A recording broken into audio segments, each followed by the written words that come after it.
Prenons l'épître de Paul aux Galates. Commencez à ouvrir, nous allons d'abord en parler avant de la lire. La Galatie est donc une province de l'Asie mineure. Paul y vint annoncer l'Évangile au cours de son second voyage missionnaire. On dénombre en général 3 grands voyages missionnaires de l'apôtre Paul.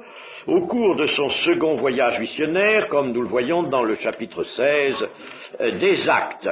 Et il fonda des églises dans cette province. Il y retourna au cours de son 3e voyage, acte 18, verset 23,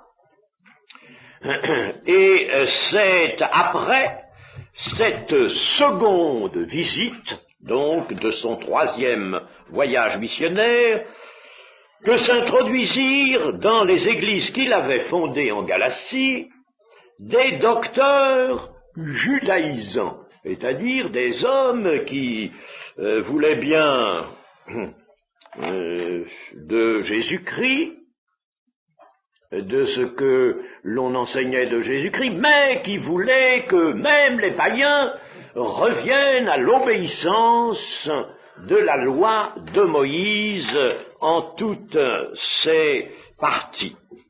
Ils enseignaient la nécessité de la circoncision notamment, et l'obligation d'accomplir, comme on disait, toute la loi.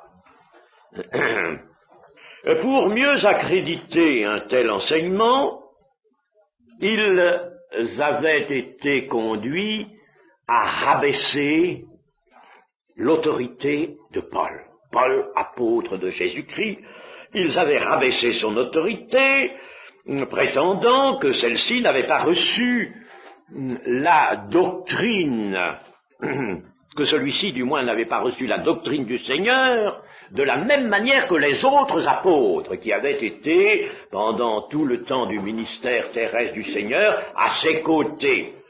Tandis que Paul, lui, ne l'avait pas connu pendant son ministère. Il ne l'a connu que par une révélation après la résurrection sur le chemin de Damas. Et les Galates, entendant ces docteurs judaïsants leur tenir pareil langage, avaient été ébranlés dans leur foi. C'étaient encore de jeunes églises, si bien que l'épître que nous allons étudier va faire face à ce danger. Elle a été écrite approximativement en l'année 58 de notre ère.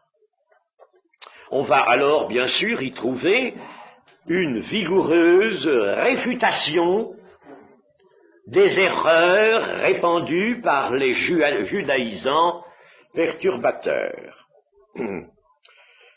Il y avait donc en Galatie, dans les églises de Galatie, car il y a plusieurs églises, c'est la seule épître d'ailleurs qui soit adressée à un groupe d'églises. Les autres sont adressés à une église particulière, une ville désignée. Ici, c'est un groupe d'églises. Il y avait donc là une atteinte grave et dangereuse portée à la saine doctrine de Christ, mais l'épître de Paul fera bien plus pour l'affermissement de cette doctrine mise en difficulté que le mal qui a pu lui être causé par les docteurs judaïsants. On peut dire là, à cette occasion encore, comme c'est l'un des grands principes que l'Écriture met en lumière, que, de par Dieu, le mal a été changé en bien pour le salut de beaucoup. Ne faisons pas pour autant l'apologie du mal, bien sûr, mais constatons ceci, que lorsque le mal sévit, Dieu le change en bien pour le salut de beaucoup. C'est ce dont nous avons à nous souvenir quand nous tremblons et quand nous sommes en quelque sorte un peu décontenancés en voyant ce qui peut se passer au milieu du peuple chrétien. Des choses qui sont à déplorer, il y en aura toujours.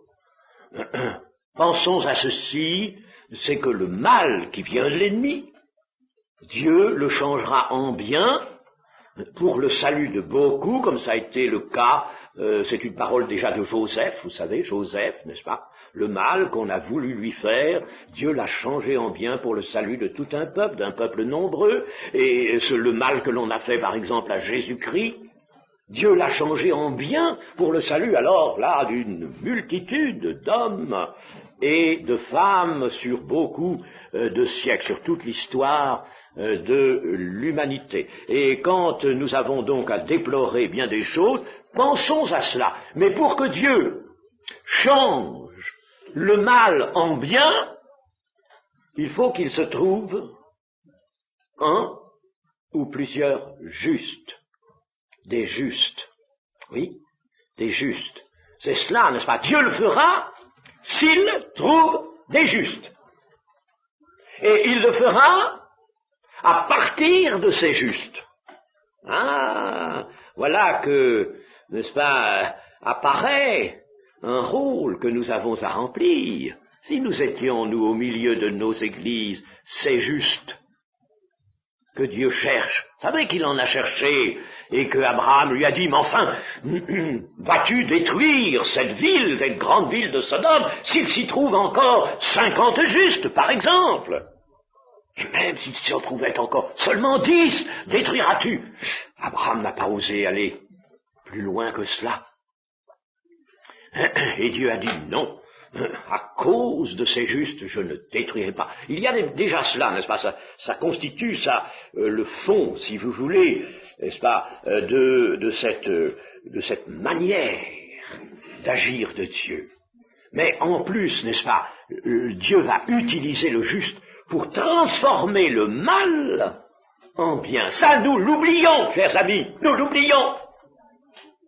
Alors souvent, nous sommes presque désespérés quand nous avons constaté bien des choses qui ne vont pas, qui sont contraires à la sagesse, à la justice, à la bienséance, et même qui sont, disons tout bonnement, le péché outrancier au milieu peut-être du peuple de Dieu. Nous oublions que c'est là une œuvre de l'ennemi, et que si nous le voulons bien, et si nous voulons nous offrir à Dieu comme intercesseurs, et pour nous vivre dans la justice, nous qui voyons le mal agir, eh bien Dieu, par nous-mêmes, pourra changer le mal en bien, pour le salut de beaucoup. L'Épître aux Galates ressemble, pour le fond, beaucoup à l'Épître aux Romains. Mais dans la forme, elle est polémique. Elle est tout à fait polémique. Nous le verrons, n'est-ce pas? Elle combat, elle désigne, elle montre, elle n'a pas peur de stigmatiser, de châtier. Et on y retrouve plusieurs des mêmes affirmations que dans l'Épître aux Romains. Par exemple, dans l'Épître aux Romains, il nous est dit que les enfants d'Abraham sont ceux qui marchent sur les traces de sa foi. Dans les Galates, ce sont ceux qui ont la foi qui sont fils d'Abraham. Nous retrouvons cette même pensée. Une autre pensée, par exemple, soyez revêtus du Seigneur Jésus-Christ, dit l'Épître aux Romains. L'Épître aux Galates, vous avez revêtu Christ. Dans l'Épître aux Romains, Dieu a renfermé tous les hommes dans la désobéissance pour faire miséricorde à tous. Dans les Galates, l'Écriture a tout renfermé sous le péché, sous la désobéissance ou sous le péché. C'est la même chose pour la miséricorde faite à beaucoup. Et il y a bien d'autres rapprochements que l'on pourrait faire. Nous les verrons sans doute au cours de notre étude. Et nous retrouvons dans l'Épître aux Galates l'adoption par Dieu des rachetés, ce sont des fils d'adoption. Nous retrouvons l'héritage. Ils sont co-héritiers de Christ, héritiers avec Christ, héritiers de Dieu. Ils sont et doivent être maintenant conduits par l'Esprit de Dieu. La figure dans les deux épîtres. Les disciples de Christ ne sont pas sous la loi. Les deux épîtres l'affirment. La chair, ou le vieil homme, a été crucifié avec Christ. Voilà, n'est-ce pas, vous voyez, toutes ces pensées-là, nous les trouvons dans l'une et l'autre de ces deux épîtres de Paul. Et on peut ajouter que les principales citations de l'Ancien Testament utilisées dans les Romains se retrouvent aussi dans l'épître aux Galates. Il y a donc, vous voyez, un parallélisme très frappant, bien que l'épître aux Galates soit bien moins longue que l'épître aux Romains. Eh bien, nous allons maintenant tout de suite aborder l'étude du texte, et nous lirons les 5 premiers versets du chapitre 1. Paul, apôtre, non de la part des hommes, ni par un homme, mais par Jésus-Christ et Dieu le Père, qui l'a ressuscité des morts, et tous les frères qui sont avec moi aux églises de la Galatie. Que la grâce et la paix vous soient données de la part de Dieu le Père et de notre Seigneur Jésus-Christ, qui s'est donné lui-même pour nos péchés, afin de nous arracher au présent siècle mauvais, selon la volonté de notre Dieu et Père, à qui soit la gloire au siècle des siècles. Amen. C'est ce que l'on appelle l'adresse d'une épître, d'une lettre, l'adresse et les salutations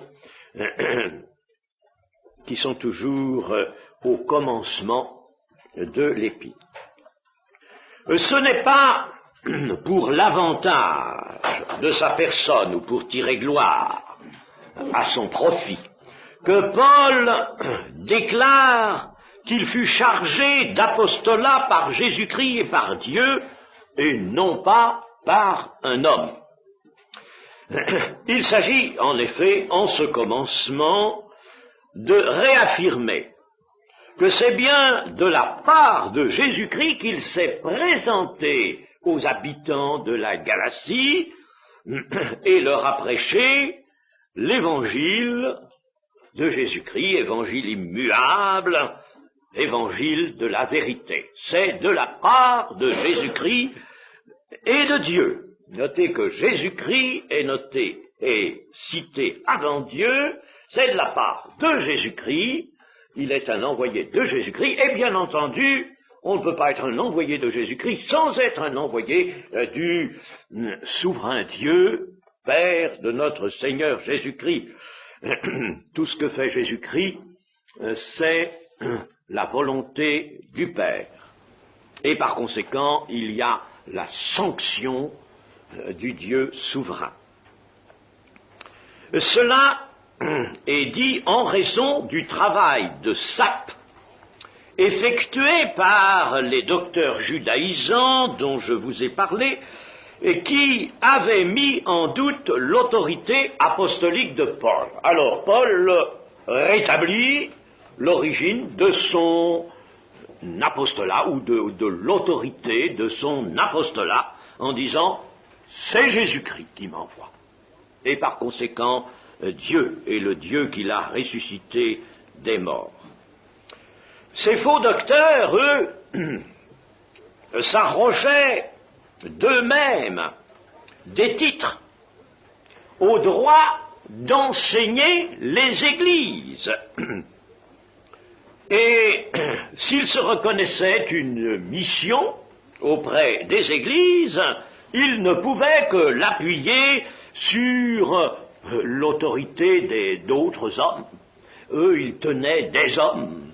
Ils ne pouvaient pas dire qu'ils tenaient de Dieu et de Jésus-Christ.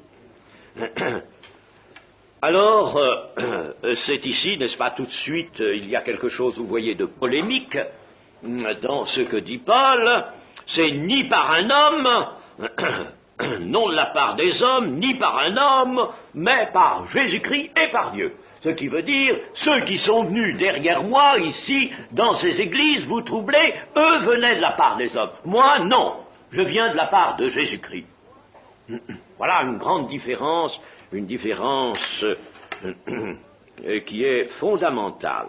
Et Paul, étant réellement apôtre de Jésus-Christ, envoyé par lui et par Dieu, veut préciser ici que Dieu le Père a ressuscité Jésus-Christ d'entre les morts.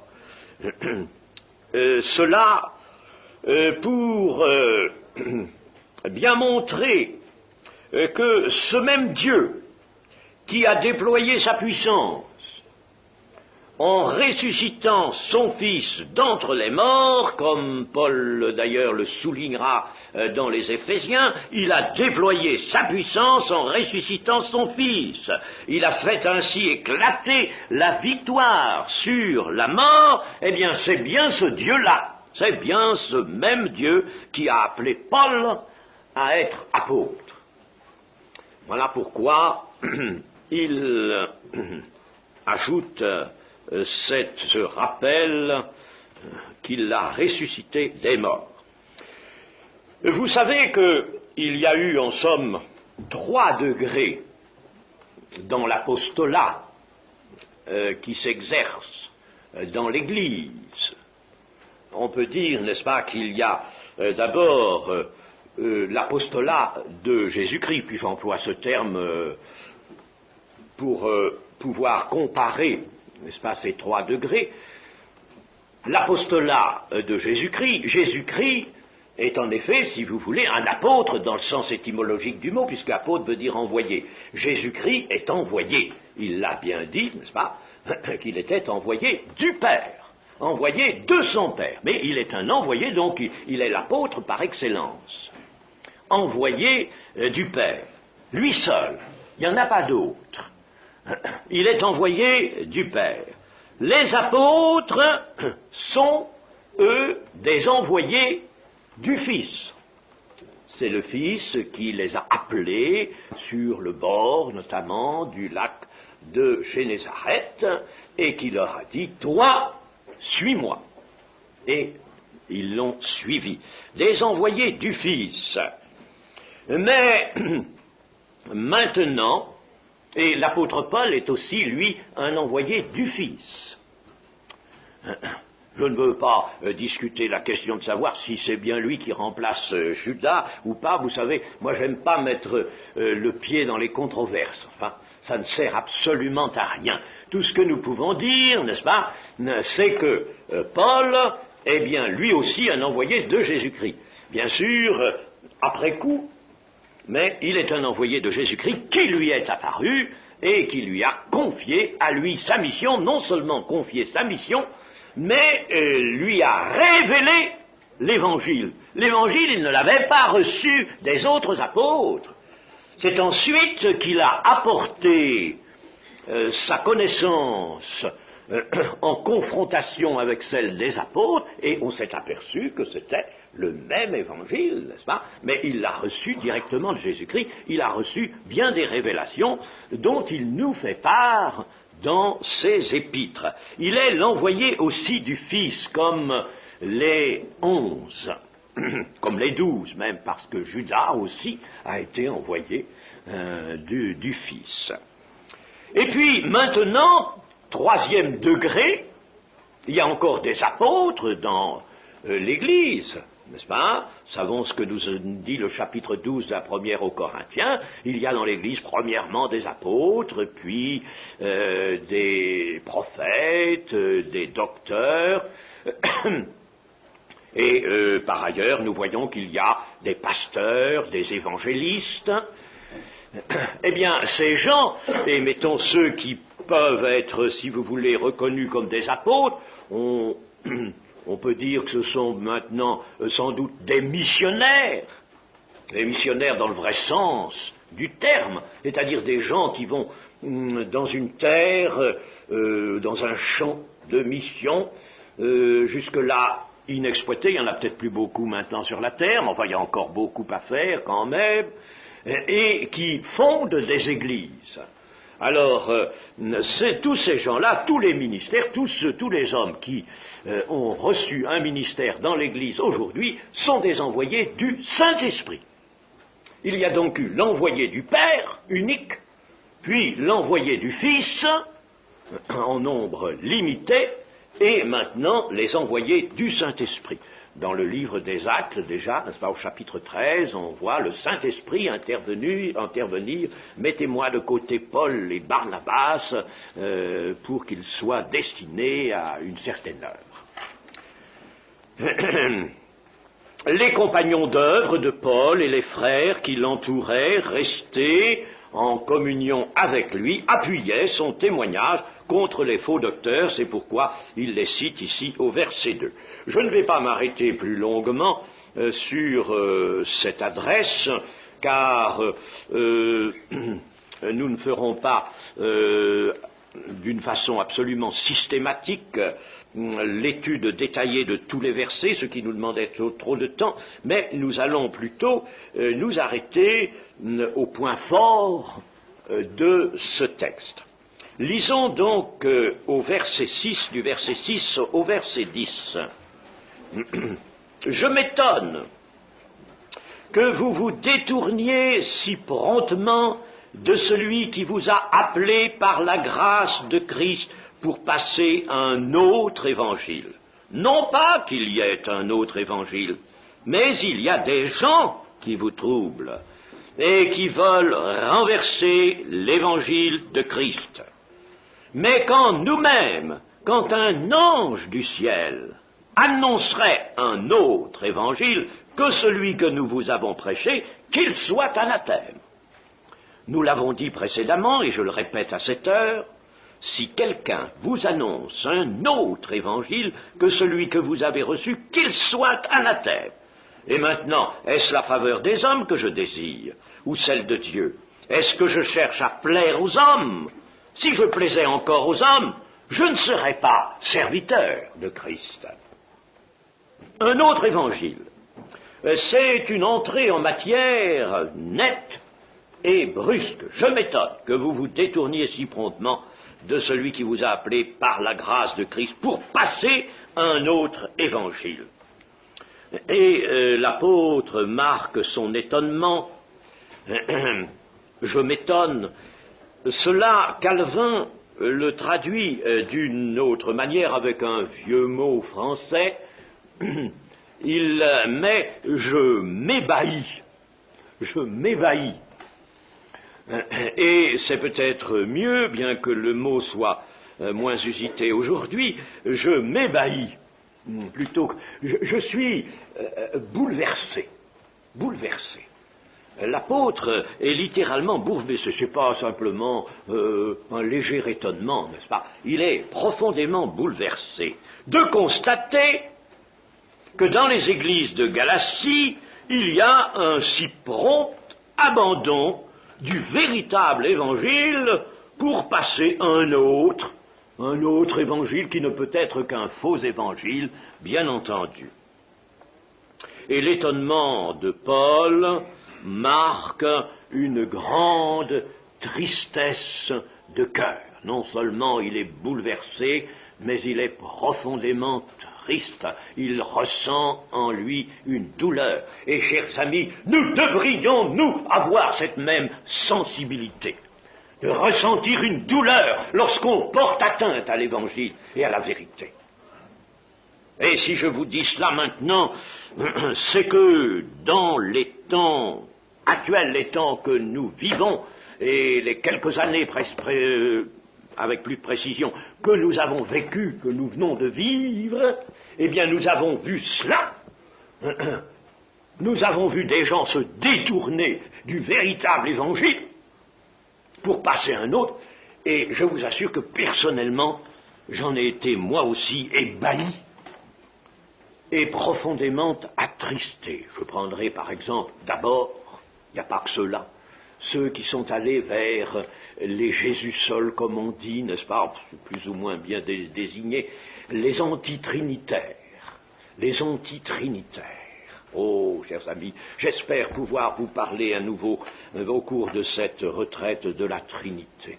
Chers amis, n'abandonnez pas ça, n'est-ce pas? N'écoutez pas ceux qui vous disent « Ah, le mot n'y est pas dans la Bible ». Est-ce un argument, cela? Le mot n'y est pas. Et si la chose y est? N'est-ce pas? Il y a d'abord cela. Et nous avons vu des gens qui se sont rapidement... Et il y en a eu encore ces temps derniers, quelques-uns. Ça n'a pas été le grand nombre parmi nous, ça. Mais enfin, n'est-ce pas, il faut que nous regardions cette sorte de phénomène. C'est un phénomène étrange. Des gens qui étaient bien dans la foi. Et dans une certaine église à laquelle je pense, une église de Pentecôte, il y avait même des personnes qui étaient d'anciens chrétiens, qu'on pouvait supposer être particulièrement affermis dans la foi, établis sur la doctrine solidement, qui, hop, ont entendu ce faux évangile et sont partis, se sont détournés du véritable. Alors là c'est quelque chose de navrant, véritablement navrant, et nous comprenons bien l'apôtre Paul. Et vous voyez comme toutes ces épîtres sont utiles aujourd'hui, comme elles nous sont utiles. Si ces choses n'avaient pas été écrites, eh bien peut-être manquerions-nous des armes même de la pensée pour châtier de tels faits. Pourtant, l'évangile est unique. Il n'y a point une doctrine parmi d'autres. L'évangile n'apporte pas une certaine doctrine que l'on puisse comparer à d'autres ou mettre en rivalité avec d'autres. Mais l'évangile, ce n'est pas une doctrine seulement. Voir l'évangile comme une doctrine, c'est peu. L'évangile est un fait divin, inégalable, irremplaçable, unique. J'ai encore entendu ces jours-ci un brave homme me dire « Ah, pourvu que les hommes soient sincères, n'est-ce pas, dans toutes les religions ?» Alors, toutes les religions, dans le fond, ont leur bon côté, elles sont bonnes, n'est-ce pas? Me disait-il, avec un air de conciliation, et je lui répondis, ceci simplement, y a-t-il deux sauveurs qui soient morts? Y a-t-il deux Jésus-Christ qui soient morts pour les péchés du monde? Et croyez-vous que Jésus-Christ est réellement mort pour les péchés, pour expier vos péchés et les miens? Ah oui, oui. Ah, il n'y en a qu'un. La cause est entendue. Il n'y en a qu'un. Et il n'y en a qu'un qui soit ressuscité. Vous voyez, il n'y a pas besoin de longs discours, d'entrer dans toutes sortes de débats, n'est-ce pas, quand une pareille chose se présente, n'est-ce pas? Parler de Jésus-Christ et de l'œuvre qu'il a faite. Et puis, elle n'est nulle part, cette œuvre. Il n'y a qu'un évangile. C'est un fait divin. Un autre évangile ne peut donc être que faux, ne peut être qu'invention humaine. De même qu'il n'y a qu'un seul Sauveur et Seigneur, un seul Dieu, un seul chemin pour aller à Dieu, un seul royaume de Dieu, il n'y a qu'un seul évangile. Prétendre qu'il y ait un autre évangile, eh bien, c'est par conséquent prétendre quelque chose d'entièrement faux. Remarquons que derrière toute séduction, il y a une intention perverse de quelqu'un. Il y a des gens qui vous troublent et qui veulent renverser l'évangile de Christ. Il y a une intention perverse. Il y a une perversité délibérée.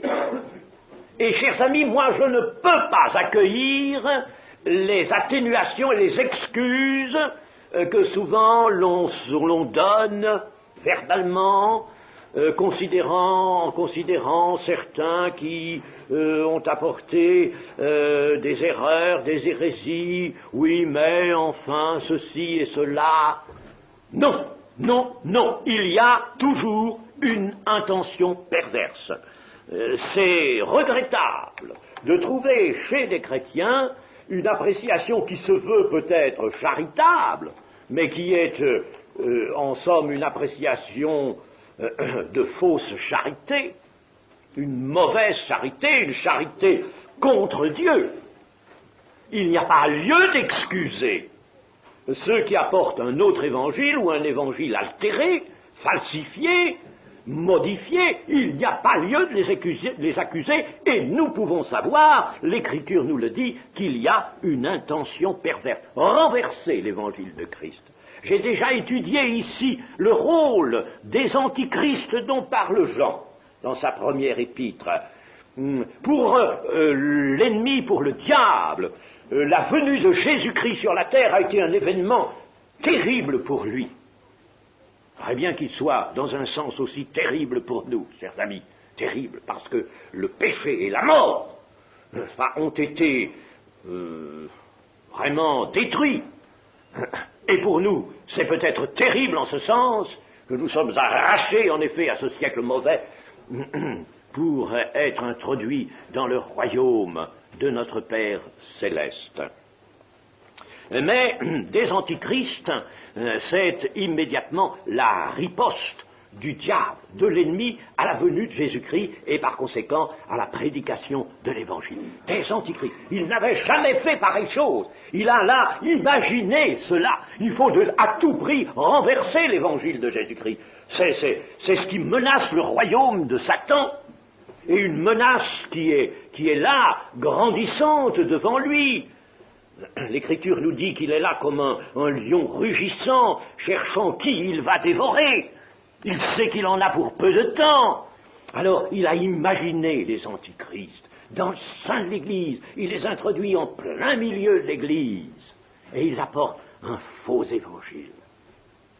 Et nous connaissons ça, nous avons vu ça ici, maintenant, ici, je veux dire, dans notre France, notamment dans le monde chrétien actuel, ces années dernières, et c'est encore menaçant. Ne croyez pas que même s'il y a un certain ralentissement, la chose est terminée. Soyons sur nos gardes. Il y a une intention perverse, une volonté certaine de fermer la voie du salut à beaucoup d'hommes. Et l'apôtre Paul nous dit, mais même si c'était moi qui vous apporte un faux évangile, quand nous-mêmes, moi et les frères qui sont avec moi, ou que ce serait alors, faisons une hypothèse encore plus osée, si c'était un ange du ciel, pourtant quelle garantie, n'est-ce pas, de voir un ange du ciel. Tous ceux qui ont vu un ange du ciel descendre sur la terre ont été véritablement transportés de joie, et ils ont pu être à un moment dans la crainte, dans la peur, mais c'était merveilleux de voir un ange du ciel. Et quel crédit ne va-t-on pas attacher à un ange du ciel? Eh bien, même si c'était un ange du ciel, qu'il soit anathème, c'est-à-dire exclu de l'Église de Dieu, et qu'il soit maudit,